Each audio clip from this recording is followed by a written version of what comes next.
Number 15। कुछ भी मुफ्त नहीं होता। हर चीज़ का मूल्य होता है, लेकिन हर मूल्य लेबल पर नहीं छपा होता।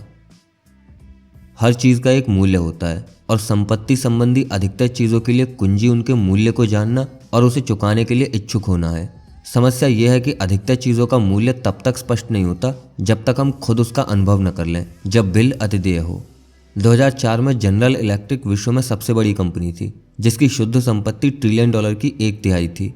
बीते दशक के हर वर्ष में यह पहले या दूसरे स्थान पर रही थी, जो कॉरपोरेट कुलीन तंत्र का एक चमकता उदाहरण था। फिर सब मानो टूटकर ढह गया। 2008 के वित्तीय संकट ने जीई के वित्तीय विभाग को अस्त व्यस्त करके रख दिया, जो कंपनी के आधे से ज्यादा मुनाफे के लिए उत्तरदायी हुआ करता था। फलतः इसे मिट्टी के मोल बेच दिया गया। तेल और ऊर्जा की आगामी बाजियां भी दुर्भाग्यपूर्ण सिद्ध हुई, जिनसे कई बिलियन का नुकसान हुआ। जीई का स्टॉक 2007 में $40 से गिरकर 2008 में $60 तक आ पहुंचा। सीईओ जेफ इमेल्ट, जो 2001 से कंपनी संभाल रहे थे, उन पर अविलंब रूप से निष्ठुर दोषारोपण किया गया। उन्हें उनके नेतृत्व, अभिग्रहण, लाभांश में कटौती, कर्मियों की बर्खास्तगी और जाहिर से तौर पर गिरते स्टॉक मूल्य के लिए आलोचना का सामना करना पड़ा। सही भी है। अच्छे समय में जिनके पास राजवंशीय संपत्ति होती है, वो पांसा पलटने पर उत्तरदायित्व का भार भी उठा लेते हैं। 2017 में वो पद से हट गए, लेकिन जाते समय इमेल्ट कुछ गहन कहकर गए, अपने उन आलोचकों को जवाब देते हुए जिन्होंने उन्हें गलत ठहराया था और कहा था कि उन्हें जो करना चाहिए था वो प्रत्यक्ष था।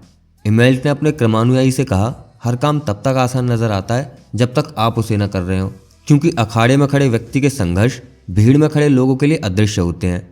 विस्तार, अल्पावधि निवेशक, नियामक, यूनियन, दीर्घस्थायी दफ्तरशाही की परस्पर विरोधी मांगों का सामना करना न सिर्फ कठिन है, बल्कि समस्याओं की तीव्रता को तब तक समझा नहीं जा सकता जब तक आप खुद उनका सामना न करें। इमेल्ट का क्रमानुयायी, जो सिर्फ 14 महीने टिक सका, उसने भी ये बात सही तरह समझ ली। बहुत सी चीज़ें सिद्धांत की तुलना में प्रयोग में अधिक कठिन होती हैं। कई बार ऐसा इसलिए होता है कि हम अति विश्वासी हो जाते हैं। अधिकतर बार हम सफलता के मूल्य को सही तरह नहीं आंक पाते और इसी कारण हम इसे चुकाने में भी सक्षम नहीं हो पाते। 2018 तक 50 वर्ष के अंतराल में S&P में 119 गुना की वृद्धि हुई। आपको करना बस ये था कि आराम से बैठकर अपनी संपत्ति की कंपाउंडिंग होने दें। लेकिन जाहिर सी बात है, सफल निवेश आसानी नजर आता है जब तक आप उसे खुद न कर रहे हो। स्टॉक लंबे समय तक रोक कर रखिए। आप अक्सर सुनेंगे ये अच्छी सलाह है, लेकिन आप ये कैसे जानेंगे कि जब स्टॉक में गिरावट आ रही हो तो लंबे समय वाला दृष्टिकोण बनाए रखना कितना कठिन होता है। हर योग्य चीज की तरह सफल निवेश भी एक मूल्य की मांग करता है, लेकिन इसकी मुद्रा डॉलर या सेंट नहीं है। यह है अस्थिरता, भय, शंका, अनिश्चितता और पछतावा, वो सभी जिन्हें अनदेखा करना आसान है जब तक आप वास्तविकता में उनका सामना न करें। यह समझने की असमर्थता कि निवेश का भी मूल्य होता है, हमें बिना कुछ किए कुछ पाने के लिए लुभा सकती है, और किसी दुकान से सामान चुराने की तरह शायद ही कभी इसका अंत भला होता है। मान लीजिए आपको एक नई कार चाहिए जिसकी कीमत $30,000 है। आपके पास 3 विकल्प हैं। नंबर 1, इसके लिए $30,000 का भुगतान करें। नंबर 2, एक सस्ती इस्तेमाल करी हुई कार ढूंढें। या नंबर 3, इसे चुरा लें। इस मामले में 99% लोग तीसरे विकल्प से बचना जानते हैं, क्योंकि एक कार चुराने का परिणाम लुभाव पर भारी पड़ जाता है। लेकिन मान लीजिए कि आप अगले 30 वर्षों में 11% वार्षिक प्रतिफल कमाना चाहते हैं, जिससे आप शांतिपूर्वक सेवानिवृत्त हो सकें। क्या ये पारितोषिक मुफ्त में मिलता है? बिल्कुल नहीं। दुनिया कभी भी इतनी अच्छी नहीं होती।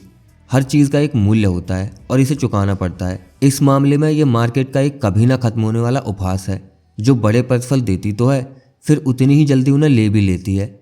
लाभांश मिलाकर 1950 से 2019 के बीच डो जोन्स इंडस्ट्रियल एवरेज ने 11% का वार्षिक प्रतिफल दिया, जो बहुत बढ़िया है।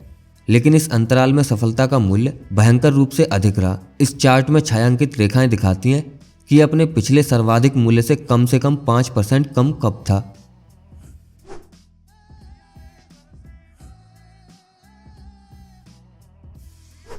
मार्केट प्रतिफल का मूल्य ये होता है। ये शुल्क, ये प्रवेश शुल्क है और ये काफी पीड़ा पहुंचाता है। अन्य उत्पादों की तरह जिनका बड़ा प्रतिफल होगा, उतना ही अधिक मूल्य। नेटफ्लिक्स स्टॉक ने 2002 से 2018 के बीच 35,000% का प्रतिफल दिया, लेकिन 94% दिनों में अपने पिछले सर्वाधिक मूल्य से कम पर कारोबार किया। मॉन्स्टर बेवरेज ने 1995 से 2018 के बीच 3,19,000% का प्रतिफल दिया, इतिहास के सबसे अधिक प्रतिफल में से एक। लेकिन इस अंतराल में 95% समय पिछले सर्वाधिक मूल्य से कम पर कारोबार किया। महत्वपूर्ण पहलू ये है, कार की तरह यहाँ भी आपके पास कुछ विकल्प हैं।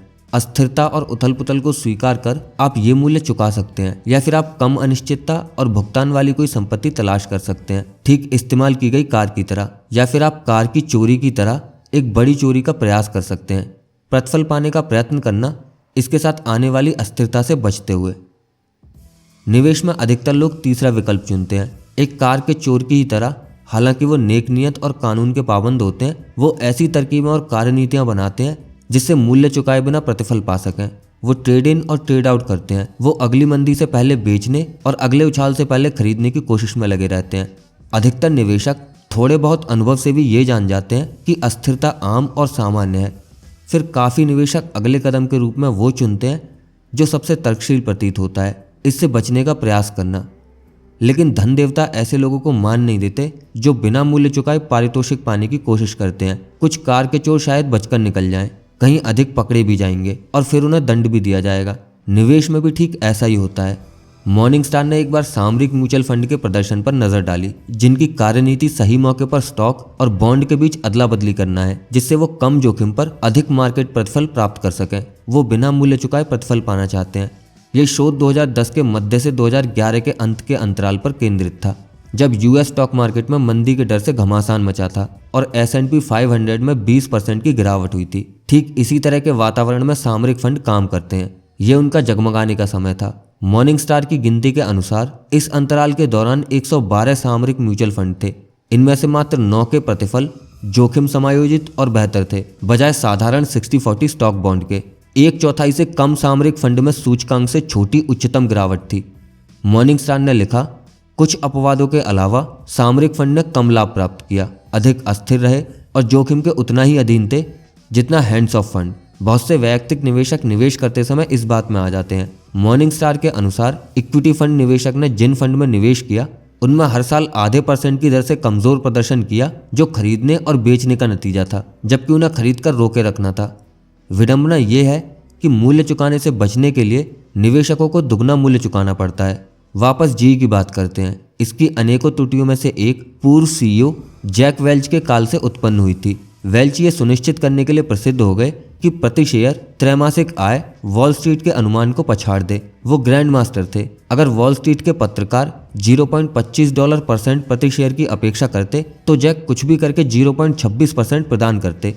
फिर चाहे व्यवसाय या अर्थव्यवस्था की दशा कैसी भी हो, वो ऐसा आंकड़ों के परिमार्जन से करते थे। ये उदार विवरण है, भविष्य के तिहाई में से लाभ निकालकर वर्तमान तिहाई में डालना, ताकि आज्ञाकारी आंकड़े अपने मालिक को सलाम कर सकें। फोर्ब्स ने ऐसे ही दर्जनों उदाहरणों में से एक का वर्णन करते हुए कहा, जनरल इलेक्ट्रिक ने लगातार 2 सालों तक लक्ष्य उपयोक्ताओं के बजाय बेनाम वित्तीय सहभागियों को लोकोमोटिव बेचे, जिसने स्वामित्व के अधिकतर जोखिम को जी पर ला छोड़ा। वेल्च ने अपने खेल को कभी नहीं नकारा। उन्होंने अपनी किताब स्ट्रेट फ्रॉम द गट में लिखा, संकट काल को लेकर हमारे व्यवसाय प्रधानों की प्रतिक्रिया जी संस्कृति की प्रारूपिक थी। तिमाही के खाते बंद होने पर भी बहुत से तुरंत आय की कमी को भरने का प्रस्ताव देते। कुछ कहते कि वो अचंभे को ऑफसेट करने के लिए अपने व्यवसाय में अतिरिक्त $10 मिलियन या $20 मिलियन या फिर $30 मिलियन लगा सकते थे। नतीजा ये निकला कि वेल्च के नेतृत्व में शेयर धारकों को मूल्य नहीं चुकाना पड़ा, उन्हें स्थिरता और पूर्वानुमेयता प्राप्त हुई। एक ऐसा स्टॉक जो साल दर साल बिना अनिश्चितता के अचंभे से बढ़ता रहता, फिर बिल देय हो गया, जैसा कि हमेशा होता है। जी के शेयर धारकों को 1 दशक तक उस महाकाय घाटे की मार झेलनी पड़ी जो पहले लेखांकन दांवपेच के कारण परिरक्षित थे। वेल्च के युग के छोटे मुनाफे आज बड़ा घाटा बन गए। इसका सबसे विचित्र उदाहरण विफल गिरवी दिग्गजों फ्रेडी मैक और फ्रैनी के रूप में देखने को मिलता है, जिन्हें 2000 के दशक में शुरुआत में अपनी वर्तमान आय को कई $बिलियन से अंडर रिपोर्ट करते पकड़ा गया। उनका ऐसा करने का उद्देश्य ये था कि उस लाभ को भविष्य के अंतराल में फैलाकर निवेशकों को सहजता और पूर्वानुमेयता के भ्रम में रखा जा सके, मूल्य न चुकाने का भ्रम। प्रश्न ये उठता है, इतने लोग जो कार, घर, भोजन और छुट्टियों का मूल्य चुकाने को तैयार हैं, अच्छे निवेश प्रतिफल का मूल्य चुकाने से क्यों बचते हैं? जवाब आसान है। सफलता में निवेश का मूल्य तुरंत प्रत्यक्ष नहीं होता। ये कोई प्राइस टैग नहीं है जिसे आप देख सकें। इसलिए जब बिल देय होता है, ये कुछ अच्छा पाने के शुल्क की तरह प्रतीत नहीं होता। ये कुछ गलत करने के जुर्माने जैसा लगता है। और हालांकि लोग शुल्क चुकाने के लिए राजी रहते हैं, जुर्माने से हमेशा बचा जाता है। ट्रैफिक के जुर्माने और IRS के जुर्माने का मतलब होता है कि आपने कुछ गलत किया है, जिसके लिए आपको सजा मिलना जरूरी है। कोई भी व्यक्ति जो अपनी संपत्ति को घटता देखे और वो घटाव उसे जुर्माने के रूप में दिखे, तो वो स्वाभाविक रूप से भविष्य में उससे बचना चाहेगा। यह बहुत साधारण सुनाई पड़ता है, लेकिन मार्केट की अस्थिरता को जुर्माने के बजाय शुल्क के रूप में देखना उस मानसिकता को विकसित करने के लिए आवश्यक है जो आपको इतने समय तक टिके रहने दे कि आपके निवेश का लाभ आपके पक्ष में हो जाए। कुछ निवेशकों की यह कहने की प्रवृत्ति होती है, अगर मैं अपनी 20% संपत्ति खो दूं तो भी मैं संभाल लूंगा। नए निवेशकों के लिए यह दोहरे रूप से सच है, जिन्होंने कभी भी 20% के घाटे का अनुभव नहीं किया। लेकिन अगर आप अस्थिरता को एक शुल्क के रूप में देखेंगे, चीज़ें अलग नजर आएंगी। डिज्नीलैंड के टिकट का मूल्य $100 होता है, लेकिन इसके बदले आपको अपने बच्चों के साथ एक यादगार दिन बिताने को मिलता है।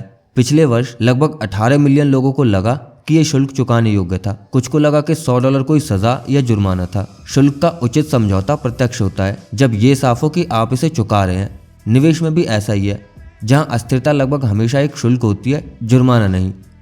मार्केट प्रतिफल कभी मुफ्त नहीं होते और ना ही कभी होंगे। हर अन्य उत्पाद की तरह वो आपसे एक मूल्य चुकाने की मांग करते हैं। इस मूल्य को चुकाने के लिए कोई आपको मजबूर नहीं करता, ठीक जैसे आपको कोई डिज्नीलैंड जाने के लिए मजबूर नहीं करता। आप एक स्थानीय मेले में जा सकते हैं जहाँ की टिकट सिर्फ $10 हो, या फिर मुफ्त में घर पर रह सकते हैं। आप ऐसे भी अच्छा समय बिता सकते हैं, लेकिन आमतौर पर आपको वही मिलेगा जिसका आप मूल्य चुकाएंगे। मार्केट में भी यही होता है। अस्थिरता और अनिश्चितता का सामना करने का यही सही तरीका है, सिर्फ इसे झेलना नहीं बल्कि ये समझ पाना कि ये चुकाने योग्य प्रवेश शुल्क है। इस बात की कोई गारंटी नहीं कि ऐसा ही हो, कभी कभी डिज्नीलैंड में बारिश भी हो जाती है, लेकिन अगर आप प्रवेश शुल्क को जुर्माने की तरह देखेंगे तो आप कभी भी जादू का आनंद नहीं ले पाएंगे। मूल्य का पता करें और फिर उसे चुकाएं। नंबर 16, आप और मैं।